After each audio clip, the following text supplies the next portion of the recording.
This is Local Edition. My name is Brad Pomerantz, and we're in Sacramento today, and we're joined by Chris Holden, Majority Leader in the California State Assembly. I want to speak with you, sir, about the recently passed budget. It was an interesting week a few weeks ago, yes, where the legislature passed a budget. The governor didn't quite veto it, but well, a few days later there was a new budget, and that budget, wound up getting signed. What happened there? Well, I think that there was the Senate and the Assembly came together and was able to reconcile the differences in the budget that we saw between the two houses. We put those forward. Right. The governor had given us, I think, a pretty good indication that he would sign the measure. We responded to his additional thoughts and reflections. And, well stated. And responded. And as a result of that, we came up with a budget junior that I think addressed the governor's perspective and ours in a more collaborative way. And let's talk about some of the highlights of the budget. We know that the budget is smaller than what the legislature had hoped to pass. Right. What do you make of that? About $2 to $3 billion less than what the legislature put forward. Well, clearly I think that over the last several years we've looked at projections from the governor's office that were a bit more conservative than what turned out to be the case. We saw more revenue coming into the state, and so we thought after now 2 or 3 years of seeing that type of pattern that there were a lot of programs out there that we could afford to invest in and reinvest in after having seen so many years of reductions and cuts. The governor continues to be conservative on his fiscal projections, and so we were trying to recognize that, trying to pull him a little bit more towards investing, and especially he did so in education. Sure. We've seen more money invested in education, K through 12, and higher ed than we've seen in a very long time. I want to talk about K-12, K-14 for a moment. As you know, under our Constitution, Prop 98 requires that, let's essentially say 40% of the general fund be spent on education. Right. Now that feels good inside, but what we see is because of Prop 98, because of Prop 30, so much of the state budget gets dedicated to education. Sure. It's the foundation of our democracy, of our economy. Right. But are we at a point where we need to start looking at least what's classified as falling within Prop 98 so that more of the revenue or extra revenue can be allocated elsewhere?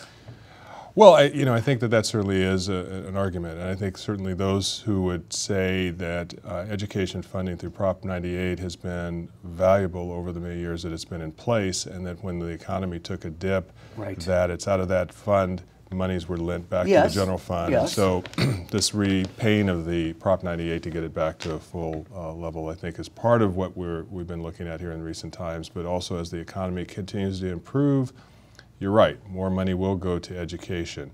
Local control formula that the governor put forward creates more autonomy to school districts, gives them the opportunity to sort of put together their programs that they think are important to address the needs of their kids. And so to that end, we're hoping that that combination will allow for improvements in our graduation rates and improvements in creating opportunities for kids to see college as an option. We're working to sort of beef up at the community college level options for vocational education because that's an area that I think we want to continue to look to and invest in. And there's still some fundamental divides between the legislature and the governor, and as we go forward, he's become more willing to spend and look at other areas. We were able to implement $2 billion of the Prop 2 a water bond. Yes, Prop 1. Prop 1, yes. The water bond, which I think is very important because obviously that's one of the areas of the budget that we can align job creation to. But how quickly will that money be spent? Sir, it's very hot, it's very dry. Right. Wildfires in communities near yours. Right. And so, your friends on the Republican side feel as if it's not being spent quickly enough. They're upset that there are CEQA exemptions for athletic stadiums, but not for water projects. How quickly can we move? Well, I think that on some of the larger projects, these are long-term solution type projects, desalinization plants and things of that nature, groundwater cleanup. But I do think that we are going to be able to see as we move forward an opportunity to get the infrastructure in place so that when it starts to rain, we can capture the rainwater more efficiently. And let me ask you, because while I'm not a scientist, I Right. pretend to be one on TV, Right. and I read that we could have a pretty good El Nino coming this fall and winter. 85% chance, what the scientists are saying today. And so can we move quickly enough to capture some of the water that's going to hit us in 6-9 months? You know, I'll look to the engineers and the scientists to determine how quickly we can move. But we're putting in place the resources to start the projects, and I think that's the most I important. want to go back to the kids for a moment. Sure. California has made and taken a very bold step as it relates to health care Right. for a certain category of children, low-income, undocumented children. Right. They, or a significant number of them, will be covered beginning next year under Medi-Cal. That is groundbreaking. We know the Affordable Care Act precludes covering the undocumented. Kids are in a slightly different category, but with the NSMA, we are taking a very bold step. What do you make of that? Well, you know, I think it is a bold step, but it's a smart and appropriate step. Clearly, the people are here. We can't ignore the fact that the people are here, and the impact that sick individuals will have on the general population is one that we have to always be mindful of. And so we have to provide the kind of health coverage so that people are healthy and that they're getting access to medical care and being treated appropriately in a timely way.